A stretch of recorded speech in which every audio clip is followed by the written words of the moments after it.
What's going on, family, and welcome back to another Women Who Rock Wednesday, and we are officially going to add Freeze the Fall to that list. I know there's only a handful of songs left for me to check out from this band, and even though they have a kick-ass dude drummer who's a dominator of a drummer, they definitely still have two women who rock right up there on the front part of the stage. So this band gets added to the list. I've allowed myself to hear 3 songs from this band, and one of them was the Lady Gaga cover. So I've been playing those ones to death. I think I have every word from those songs memorized, so it was time to add another one to the repertoire. Let's check out Glitch.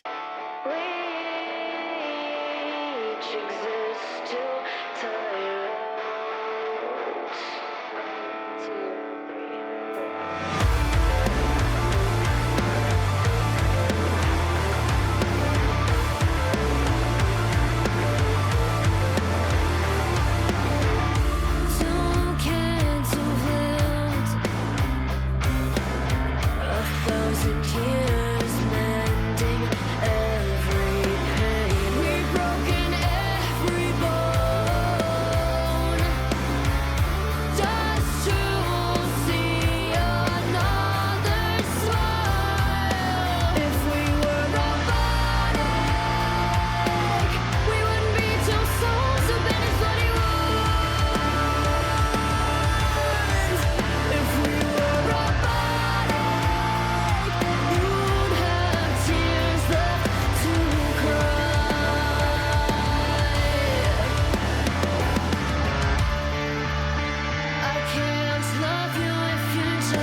Honestly, it was really hard to pick a place to stop and pause the video because I just wanted to keep going.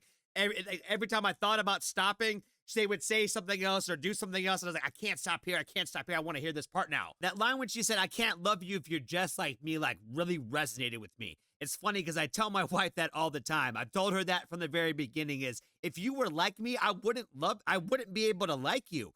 I wouldn't love somebody who was like me. It wouldn't work out the same. I needed somebody who was different in my life. And that's where my wife brings a lot of the joy and the light in my world, where I probably bring her a little bit too much of the dark stuff. But she's the best thing that's ever happened to me, so I can never say a bad word about her. This song has a feeling to it where you could feel like that real love and that real emotion coming out of the lyrics here. There's such a poeticness to the lyrics where it just reminds me of like some of my favorite writers that would write about suicide. Even though this song isn't about suicide, they draw a lot of those same kind of parallels with kind of giving like vampire vibes, like about like we've lived these thousands of years and we felt all these wounds and these broken bones so that way we could see each other smile. Like that storytelling is just so gripping and it's just so next level for such like young writers. I've been told that this band writes as a collective group, and I have to say, as a group, their pen is crazy. I'm having a hard time describing how this song is making me feel hearing it, other than the fact that I feel it's poetic and I feel like it's like romantic in like my favorite ways. This band hasn't really missed for me yet. I like their heavier stuff. I like the choices that they're doing with their covers. And even when they take the softer approach here, it's so good. And it's amazing. We each exist to tire out.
fire.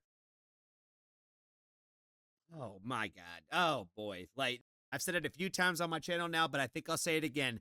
That what I think separates the good from the great artists are the ones that know how to add that little extra to make something good, to take it from being good, to take it to being great. And that's what I find when I hear this band. They have a good concept and they learn how to carry that through to the very end to make it the best that it can be. It's one of those things that I feel like every time you create something, when you look back at it, you're like, oh, I would do this now. I would add that to it. And there's always something more that you want to add to it. But you got to leave things where they are sometimes, especially when it comes to music. If artists went back and changed every little thing that they thought about a song after they put it out and released, nobody would like it. Nope, nobody likes it when they do it now. But Freeze the Fall takes those good concepts and makes them great concepts. That's why their music translates as well as it does, because they don't just settle for the good that they have. How do we make it the best that we can be where we're not going to touch it anymore? Jonah mixing in great drum grooves in those moments where he was supposed to shine, he totally shined. I didn't quite understand what Jonah's mask was about really in this particular video. I liked the blindfold in the other one because I felt like it went with the overall aesthetic for what they were doing in the video. But in this video, they're all dressed up. They're all dressed in more like bright clothing. And it's got, like I said, that happier sound to it, where it's a little bit more of a softer approach. It has that kind of vibe to it. We're telling a romantic story here. It's like a gothic love tale, and they're all dressed up for the ball. I know it's really easy for a bassist to get lost in a video, especially when they're not the main singer of the band. But Aria does a really good job here of making sure that her moments were really shining in the video and also the same throughout the song. And obviously, Quinn is the lead singer, so you pay attention to her the most pretty much in any video or any song because she's the one singing. But what I think that I appreciated the most about this particular song was it was another chance where you saw different kind of ranges in her vocal range. They added like the little like covered up like kind of speaking through like the little special effects thing. They did that again. I like the fact that they did that. But when she like really gets that chance to like just kind of change octaves in the song, I really like how she changes and shows the different ranges that her vocal range can do. And I think that she has a really great voice. I just wish that she would do that a little bit more. But you know, there's always more songs that she's gonna write. So there's like a part of me that wonders if they're ever gonna add some screaming to their repertoire. But honestly, I don't really know if it's needed. I like her voice just the way it is, and I don't really know if that kind of energy is gonna like ruin the vibe of the band for me. You know, I'm a sucker for a good scream every now and then, and I'm sure that the band can do it. But I just don't really know if it's really necessary. But hey, whatever they're gonna do in the future, I'm here for it. It's hard to hide back just my true excitement for like how much I am just falling head over heels in love with this band, and I'm just so excited for their future. Please be sure to let me know what the next one that I should check out is. You guys already let me know to check out the sad one last, so I got that one saved for last. I really appreciate you guys for hitting like on the video, and if you haven't joined the Foxtrot family already, there is always room for you. And until next time, I appreciate you for watching.